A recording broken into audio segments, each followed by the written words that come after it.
Hi, I'm Jessica Lahr, and this is a look at the second weekend of December in the Finger Lakes. December may have arrived, but the unseasonable weather will continue as temperatures are expected to rise into the 50s this weekend. Friday will be partly sunny with a high of 56 and a slight chance of an afternoon shower. Saturday and Sunday should be great for outdoor activities with highs around 60 both days under mostly cloudy skies and just a 30% chance of a passing shower. It might not feel like the holiday season, but it's a great opportunity to get out and enjoy one of the many holiday festivals this weekend around the Finger Lakes. For the complete forecast and live radar, visit our Weather Center online at fingerlakes1.com or on the free Finger Lakes One Android or iPhone app.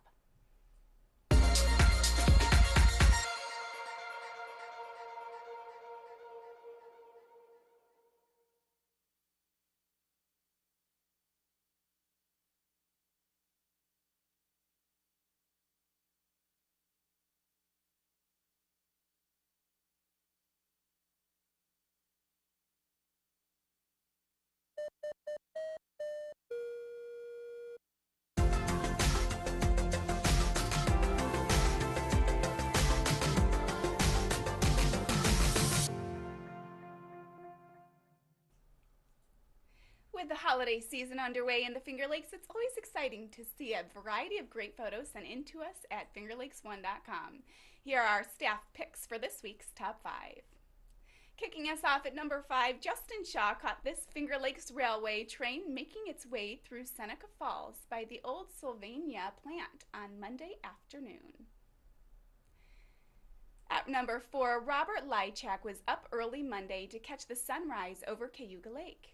With the reflection on the water, it gives the illusion of 2 glowing orbs, making it an even more beautiful start to the day. At number 3, Shelley Lannon spotted 3 bald eagles while driving through the Finger Lakes on Saturday and caught this beauty in mid-flight. At the second spot, Rachel Burkholder was at Sampson State Park on an unseasonably warm Saturday and was able to capture the sun as it was about to disappear, giving off beautiful hues of raspberry and orange. And our photo of the week comes from Jack McAllister, who was out early Monday at dawn in Dresden and shot this great photo on Seneca Lake looking towards Willard. The crescent moon and Venus hovering it seems just a few hundred feet over Seneca. Great photos again this week, everyone, and thanks for sharing. You can check out all these photos and many more and learn how to share your own local photos with our users here at fingerlakes1.com by visiting our local photos page on our homepage or app. Maybe you'll find your photo in next week's Top 5.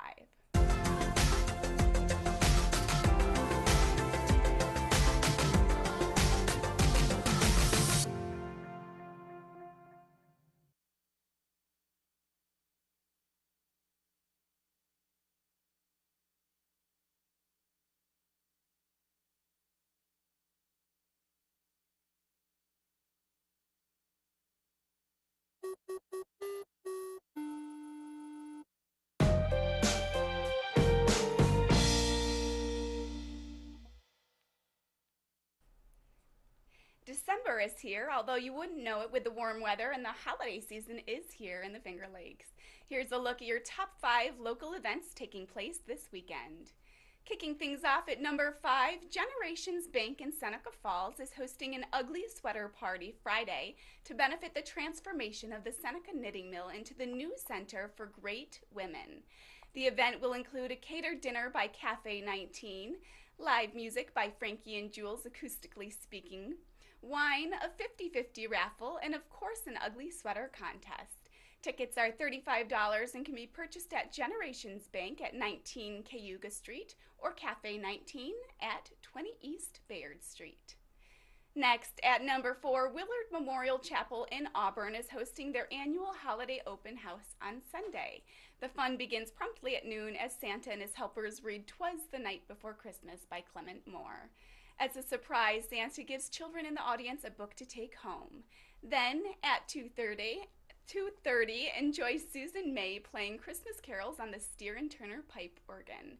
The organ is considered to be the largest and best preserved tracker organs in upstate New York. Susan's voice and piano students will also be performing carols. The concert is free and open to the public as part of the Holiday Open House.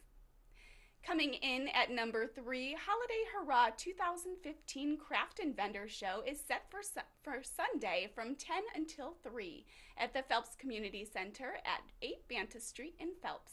With over 50 different crafters and vendors with a huge variety of crafts and your favorite home party-style products, you'll surely be able to come and finish your holiday shopping and grab something for yourself as well.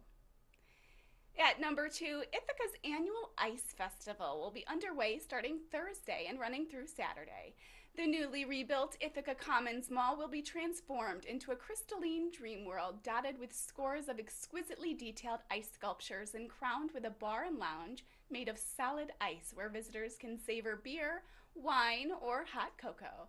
The 3-day event will include lighting of the Christmas lights, magicians, fire dancers, ice carving contests, a chowder cook-off, dog sled team demonstrations, and much more. If you're looking for a great place for holiday shopping, gourmet food and drink, and a unique opportunity to watch first-class artisans in action, look no further than downtown Ithaca this weekend. And this week's top event recommendation takes us to Bedford Falls and the It's a Wonderful Life celebration in the historic Seneca Falls. During this event, hundreds of holiday revelers will be traveling from all over the country to experience the town transformed into a magical Christmas scene. Events run from Friday through Sunday and will include exhibits based on the movie, raffles, barbecue and bake sales, caroling, free horse-drawn wagon rides, and a parade, and much, much more. On Saturday, the famous It's a Wonderful Run 5K will start at dusk on the Bridge Street Bridge and take the nearly 4,000 participants through the town and along beautifully decorated streets. For more information, visit www.therealbedfordfalls.com, or for the race website, visit itsawonderfulrun5k.com. Whatever your plans, happy holidays to you and yours, and have a great weekend here in the Finger Lakes.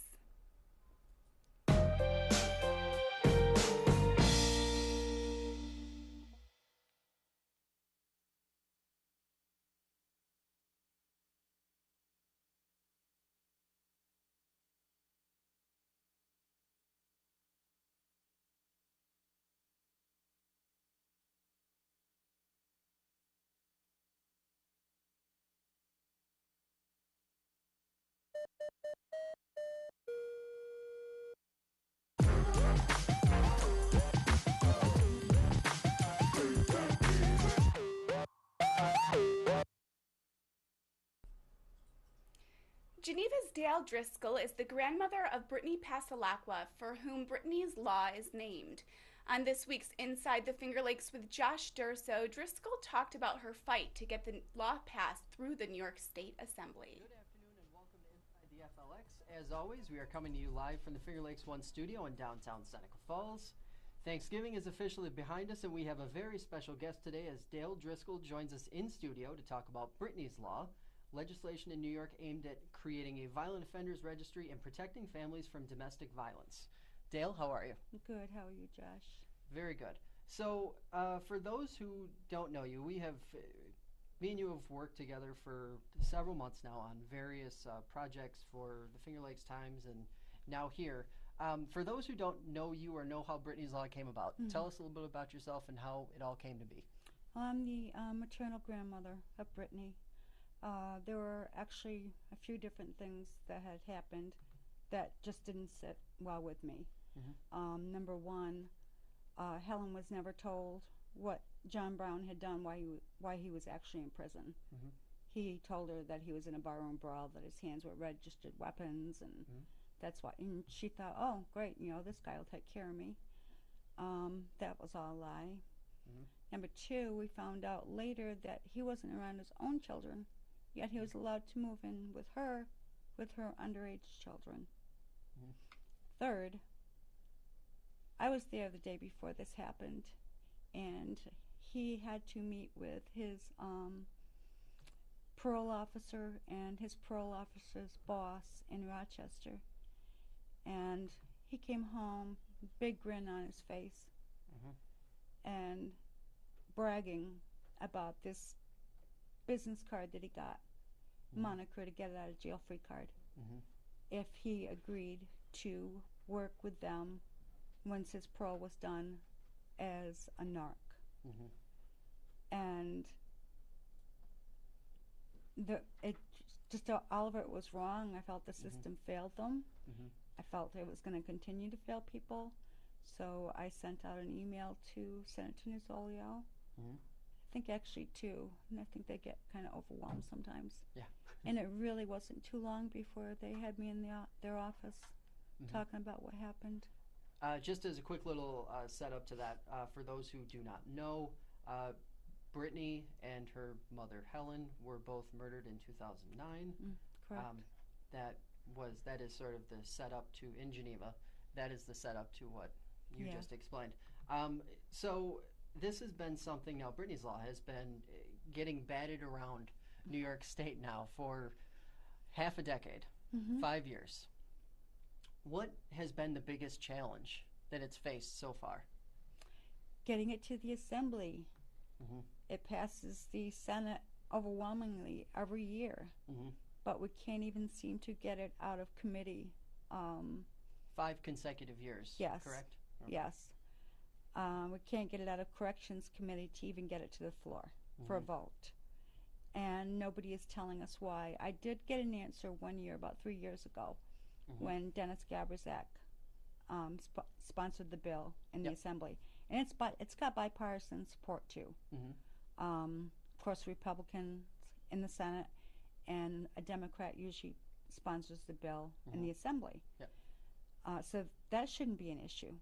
But I did talk with Assemblyman Gabrizak one year, and he told me there were some members that felt it was unconstitutional per Penal Code 70.02. So I looked up this penal code, and I'm reading it, and I looked at it and looked at it and looked at it, and I can't figure out what's wrong. Why we're using this code? It's active. Why would it be considered unconstitutional? So again, I sent out an email to Mike, and thought afterwards, this may get swallowed up in a million emails. Yep. And it was important that he got it, so I called Albany. Yep. And told one of the aides about this email I sent out. I said, it's really important that he gets this ASAP. So she asked me to forward it to her, and she would print it out and give it to him within 2 days. I'm pretty sure it was like 2 days. All they had to do was add Brittany's Law, make an amendment to that penal code, add Brittany's Law to it to make it constitutional. Simple fix. Yes. So the big question that I have been getting leading up to this show has been, where does Brittany's Law stand right now, absent of where we left last year, and where does it look like it's going January and on? Right now we have to start all over again. I would guarantee, though, within a couple days, because Senator Nozzolio is so passionate about this bill. Yes. I would pretty much guarantee within 2 days of the session reopening up, it'll have a bill number in the Senate. That's I was good to hear. surprised how quick it had one last year. Yep. So what has it been like working with Brian Colvin and Senator Nozzolio? I can't say enough good about either one of them. Senator Nozzolio, of course, we've worked closer together, because he was the one that I initially went to. It's not just he's trying to help out a constituent. It goes beyond that. He's passionate about this. He's shown so much compassion towards the family. He even went so far this past year, because Brittany should have graduated this past year. Yep. He put out a news press release in honor of Brittany. Yep. Because obviously she missed the graduation that she should have had. Just a lot of compassion. And she also had a brick dedicated to her? They actually dedicated, they there were did do two that? bricks they laid in front of the Smith Opera House where they hold their ceremonies Graduation. every year. Yep. Yeah. Yep. And Assemblyman Kolb, he's determined to get this bill passed one way or another as well. It's one of his top priorities. Mm-hmm. Either one of them I can call anytime. In fact, Mhm. I do, even when session's not in place. Mm-hmm. If I'm talking to someone, if I hear something, hear about a story, or I'm just brainstorming, I can contact either one of them. Mm-hmm. And it's never a problem. And they never make me feel like I'm bothering them. Yeah. So you've worked with a lot of other people as well. Yes. I would be remiss if I did not ask you to, how numbers. I mean, you've gotten a lot of support over the last several years. Oh. Just in terms of, has it been overwhelmingly positive? What's the mix been like? Well, Brittany, I have a group on Facebook, Brittany's Law Group. We've got over 1,500 members. Mm-hmm. And even if they're not a member of that group, people on my own Facebook page, they're so supportive. Mm-hmm. A couple times I felt like giving up. I think, Yeah. this just isn't working. Mm-hmm. And one year, even my son said, "Mom, you can't quit. You can't stop." And I get this kind of push from all my followers on Facebook as well, and now Twitter. Don't stop. Don't give up. Yeah. Different Senate members. Mm-hmm. Please don't quit. Please don't stop. I was thanked by Linda Randolph. She's the mother of Shannon Pepper, Mm-hmm. who died last year in a fire. Yep. She was abused severely. Yep. Her last beating, it was a 2-day period where her boyfriend beat her up so bad. The only way that they could recognize her was by a tattoo on her arm. Mm-hmm. And when she got out of the hospital, I believe she went to see Senator Young up in the Buffalo area. Yeah. Yep. And she told her about Brittany's Law. Yep. And instantly she started advocating, getting signatures on petitions. Mm-hmm. And now her mom and stepdad have picked up in her place to try to help. Yeah, that's one thing. A lot of people they'll either be listening to this or they'll see Brittany's Law in the newspaper, or they'll see, we see terrible things in the news every single day. Mm-hmm. And it's very easy to sort of become glazed over to the terrible things that are happening in your own backyard. Mm-hmm. And we're lucky here to have, great people like Senator Nizzolio, Brian Kolb, working, excuse me, around the clock to help us here. But that isn't always the case, and it's groups like what you're talking about, like what you're advocating for. That is really what keeps everything together. Yeah, well, I have a Google tag out there as well, so anytime Brittany's Law goes through the web, I get an email. Yep. Well, that's how I came in contact with the Randolphs. Yep. And then more recent, the Retzers up in the Buffalo area as well. Yep. Their nephew was severely beaten by his father as well, and he had just gotten out of prison. And that story, it was like deja vu. It was like hearing about John Brown all over again, because that was his original offense. He had thrown his infant child against a wall. And it was like, oh my God, history, someone's going to die again. Yep. Someone is going to die. Yep. The chances of a violent offender abusing their partner is so high. And he had even gotten on a dating website. Yeah. Used a different name. He got caught, thank God. Yeah. But he does have a girlfriend right now, and I fear for her. Yeah.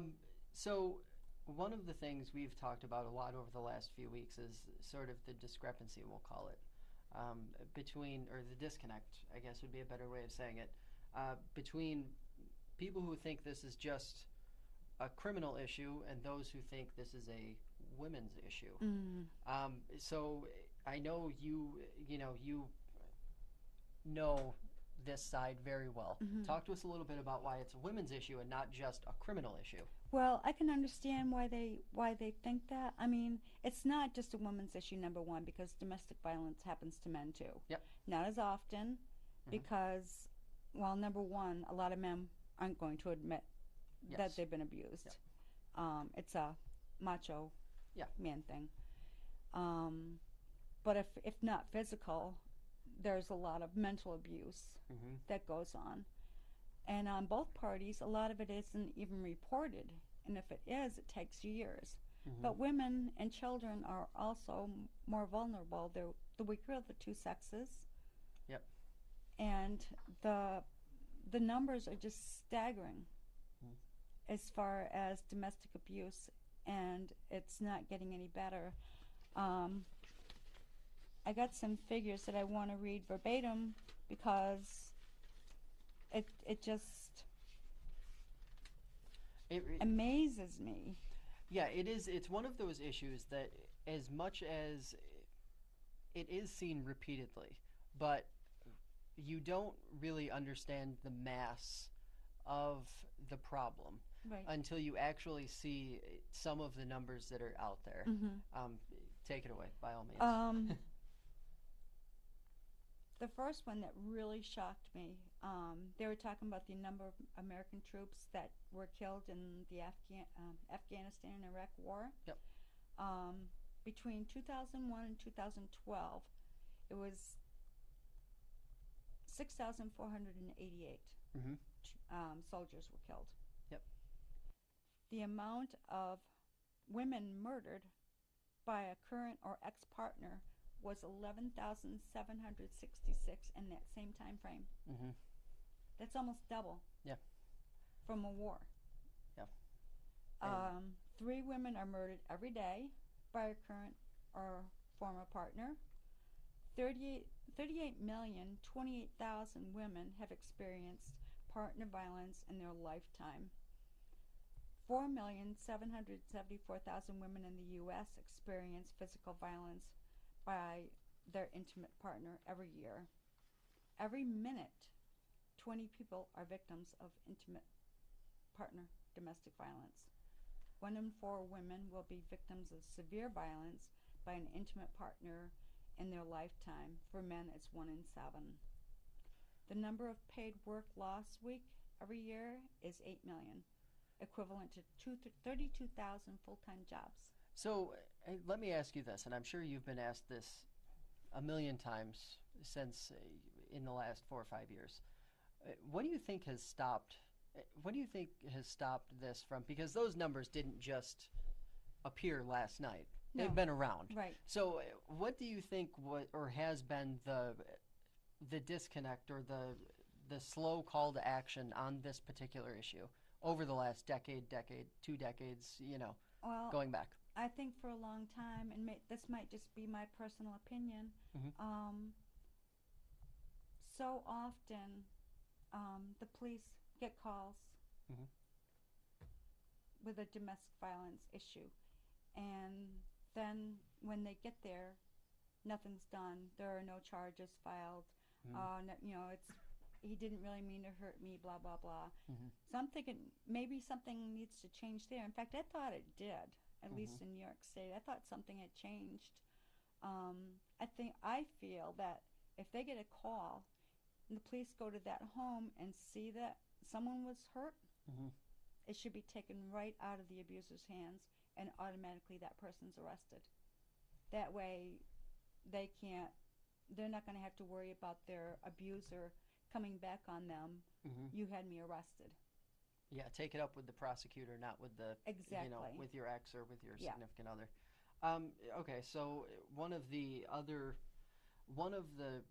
roadblocks, I'll say, in public opinion on this particular issue, I've seen quite a bit of people saying, well, this is going to impact those who do make mistakes. This is going to impact their ability to have a clean slate or to redeem themselves after they have paid their debt to society. Now, excluding the fact that perhaps there's a problem with sentencing here in New York State or more broadly across the entire country. What do you think is sort of, what's your response to that as an advocate for Brittany's Law? Well, this is kind of a two-part answer because there are two strong issues that come into play with this. Number one, after a certain period of time, depending upon their crime, John Brown only served 2.5 years for what he did to his child. She has brain damage. These people who may do something, maybe it might be murder in the second degree or whatever. After 20 years, they get probation. The victims, especially in Helen and Brittany's case, they don't get parole. They're dead. They're 6 feet under. Their families don't get probation. My grandson, who was only 15 and a half, who had to find them, see this horrific scene, will never get probation. We'll have to deal with this for the rest of our lives. Why does it always fall on the victim? You know, not only that, this isn't something that's going to be grandfathered in. They're going to know ahead of time if they commit a violent act that they're going to have to register.